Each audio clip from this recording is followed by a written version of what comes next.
And first tonight, bands of heavy snow falling across the mountains and here on the Front Range tonight, causing some slick roads, and those roads will stay slick overnight. Denver Department of Transportation already has plows out to make sure those roads are clear for the morning commute. But it's nothing like what we're seeing at this hour in the high country. Conditions are so bad in the mountains.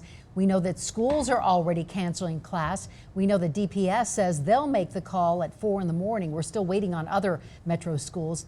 Now, we have seen road closures on and off all day along the I-70 corridor because of dangerous driving conditions. Loveland Pass has been closed since 11:30 this morning. Still closed this hour, and no estimate when it's going to reopen.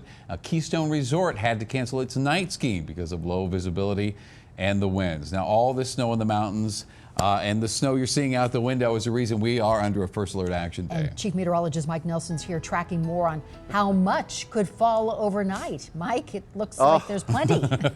It's pretty crazy out here. I'm at the top of the building here at Spear and Lincoln, and we've already had about 3 inches of snow, and we're under a band of snow right now that's coming down at about 1 inch per hour. Let me show you what it looks like on radar and satellite right now. We do have winter storm warnings in effect in the mountains, snow advisories on the plains.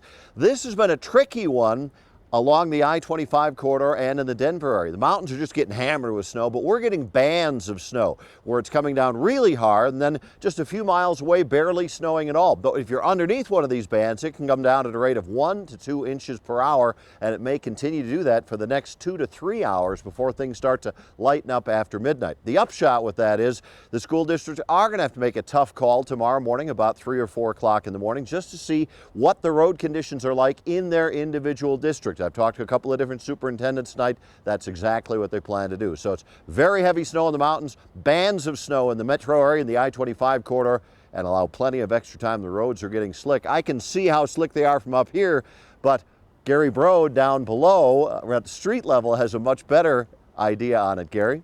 Yeah, hey Mike, when we came into work around 2:30 this afternoon, these trees had no snow on them whatsoever. Now we're looking at about an inch, inch and a half, and as you can hear from the cars spinning out behind me, roads not doing too well. In fact, if you grew up in snowy areas, this is the type of snow that's really tough because as the tracks are kind of clearing some of that snow, more snow falling right over top of it, of course, creating very slick areas. Denver PD just tweeted out about 5-10 minutes ago saying they are an accident alert in the central and southern areas of the metro area at this point. So, hey, if you're going to be out here, be very careful. I know that goes without saying, but we have seen a lot of people spinning out already. We've only been out here for about 15 minutes. So, if you're going to be driving around the next couple hours, take it nice and slow. Reporting live here in Denver, Gary BRODE, Denver 7. Yeah, I think going home is a great idea right about now. Yeah. Thank you, Gary. Now, several feet of snow. It sounds incredible for skiers and snowboarders ready to jump into the fresh powder.